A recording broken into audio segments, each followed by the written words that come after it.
give people, man. Everybody gets like a 4 by default. You know, and back in the day, it was like that was like what you went by. Yeah, a 3 was the average album. If you got a 3.5, I bought it. For real. If you got a 3.5, I bought it. I think J. Rue, Wrath of the Maverick, he's like a 3.5. Yeah. And I bought it. I love that. Yeah. King Just, Mystics of the God, I bought that. On tape, got it. 3.5. You know, like 3.5 was a good album. Nowadays, you buy a 4, it's a garbage album. You might have 4 songs on there, and that's it. Am I lying? Am I lying? I mean, they gave Lil Boosie 4 mics. And then on top of that, I tell you what else pisses me off, or pissed me off that they did, is that whole bullshit with that retroactive 5 mics. I'm gonna go back and give you 5 mics. I was like, fuck out of here with that shit. I'm a retroactive. Did the Blueprint get 5? Did they get it retroactively? I think it got retroactively. That was crazy. I think they gave like Reasonable Doubt retroactive 5s. That's some bullshit, man. Like to me, like we make you an honorary member of this fraternity. Exactly. Yeah, like if you didn't feel it was that way at the time, like don't go off of the reception that the album gets. The Outkast album too, right?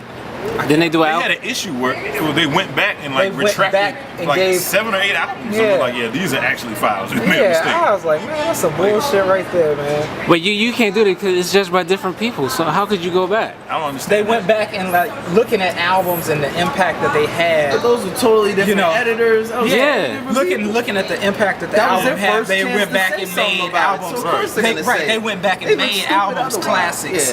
But you know, but the thing about the rating system, that's the beauty of it, is to be able to rate it before you see what the impact of it is. You know, so to sit back and retroactively call an album a classic, hell, everybody can do that. You know, something worthwhile. Since you got all these Source magazines, who do you think out of the Source unsigned hype has made the most noise? Eminem, hands down. Eminem? Yeah. Okay. Eminem, hands down. But there's been a lot of people in unsigned hype, man. Like, I think one of the first issues I got was like with J Live. J Live was unsigned hype, and I checked him out just off of that. Yeah. And still checking him out to this day. I remember Common was in unsigned hype. Yeah, you know, J Electronica was in unsigned hype way back in the day. Like way back in the day. Mobb Deep was in unsigned hype. Capone and Noriega was in an unsigned hype. I remember that. Say what you want to say about the Source, but that unsigned hype column was that was the first time, like when I saw Capone and Noriega in unsigned hype, that's what made me buy that album. And to be honest, that's to me a classic. That War Report. Yeah, absolutely. War Report, man, that was like the last good album of the 90s. I don't know about that. I don't know about that. You said the last good album of the 90s? Last good album of the 90s. I can't agree with that one either. What's better?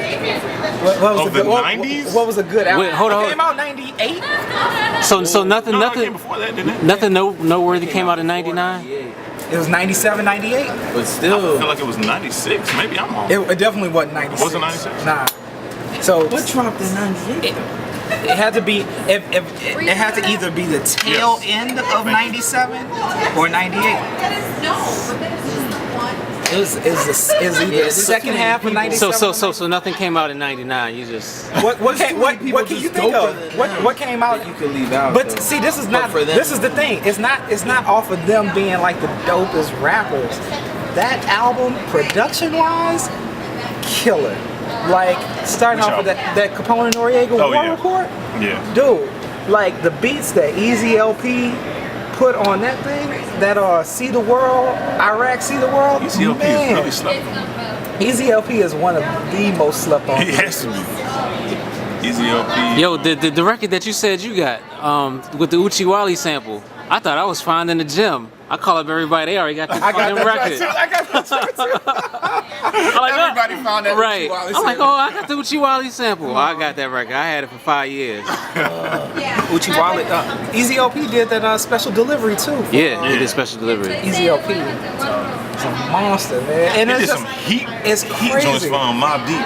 But I mean, it's a bunch of underrated producers like Easy LP did Getaway? Yeah, I think so. Getaway. Dude, the underrated producers. Easy LP, Nasheen Myrick. Yeah. Oh, the original Hitman, man. All of them on the War Report. All the Hitman. You know, Nasheem Maverick did Tony. Yeah.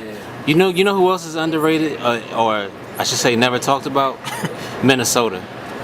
Yeah, but the last stuff that I heard really from Minnesota was when he was working with Sadat X. Who's the dude who was in Seb? Seb? Yeah, Seb is dope. I haven't heard him in a minute though. Seb been undercover, but I know he's been.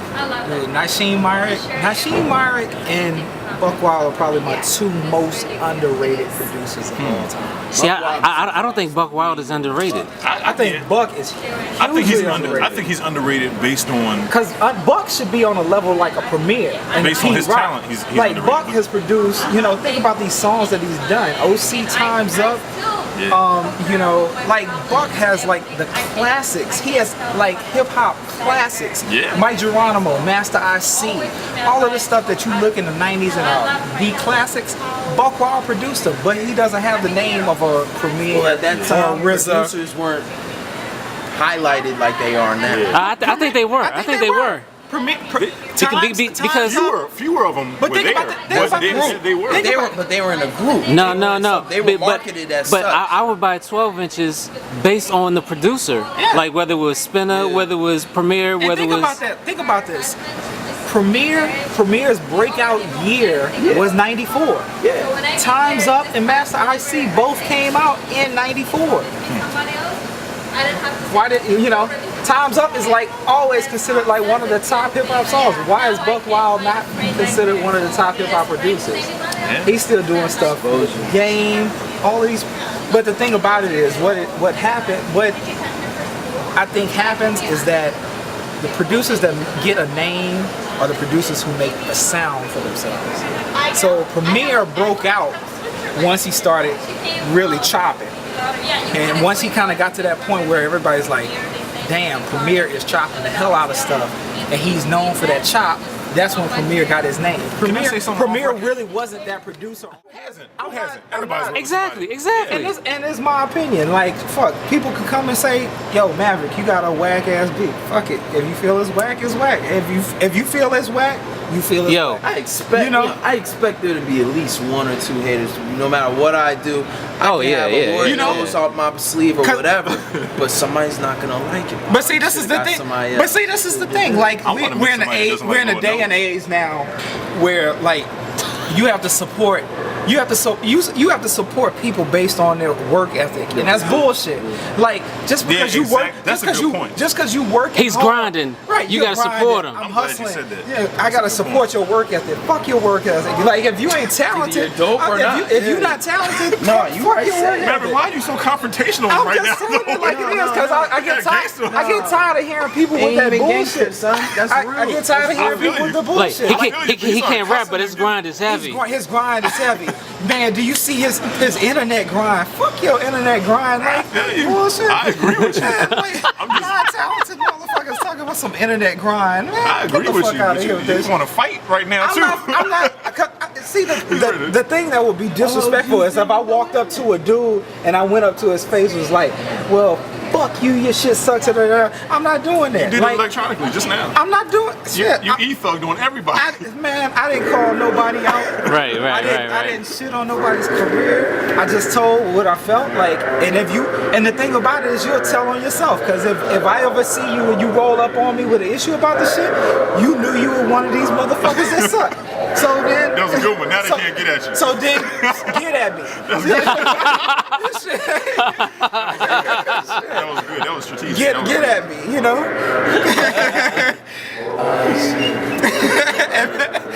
And my man looks and he's like, shit, what has he gotten himself into? But back to the point that I was making, you know, I think like some of these producers who are like the underrated producers, they didn't make a sound for themselves, you know? Yeah, it's not easily identified. Right, you know, so like if you listen to like a Pete, you listen to a Preem, you listen to a RZA, a Knots. Yeah. You, as soon as you hear their songs, you're like, them. That's Those them. drums. When you hear a ninth song, you like, that's a ninth song, and so he blew up right immediately. You know, That's that bass line. That's that bass from Primo got that little hat. Nobody else got a hat like that. Yeah. But the producers who are like the underrated producers, you can't automatically. He's talking about people who. I'm talking about hip hop forums. There's no producer kit for them.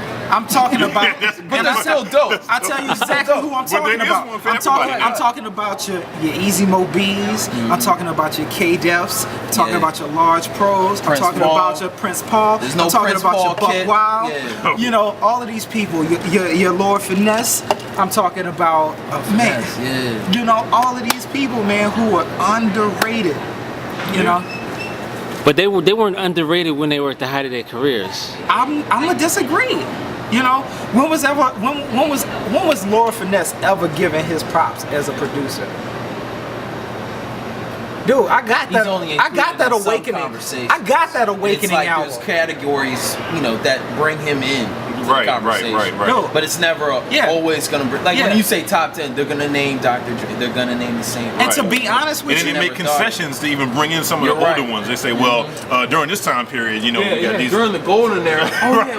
The golden era. This one guy who did have like all the golden era hits. I think all my top 10 are from from my era of hip hop, except for maybe 3. Nah. Who's your top 10? It's different. Oh, damn. Primo. Yeah, hold the camera. Ultimate question. Get Gadget on film. Let me get Gadget. Boom. We're recording. So now, Gadget, we're posing the question to you. Yes. Who are your top 10 producers of all time? I usually don't get on camera, but DJ Premier, P Rock, Large Professor, Dr. Dre, Just Blaze. What's the dude that just did the Commons joint? No ID? No ID. Always been a No ID fan. Buck Wild. I like see, this is hard. I like Chad West. Nobody ever talks about Chad West. I feel. Yeah, I'm a big Chad West fan. You gonna put Chad West in your top 10? Yeah. Okay. Yeah. Alright. Ninth Wonder.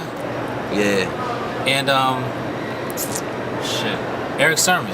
Eric Sermon. Yeah. Yo, I gotta give you a high five for that one, brother. Nobody ever talks about Eric Sermon's production. I gotta give you a high five for that one. Eric Sermon is very pivotal in people's bass lines. So I'm glad you said that. I'm glad you said that because I was actually just talking to somebody and people were talking about how Pete Rock is known for the bass line, but to me, Eric Sermon's bass lines were much funkier than Pete Rock's bass lines. Yeah, Eric Sermon was his were.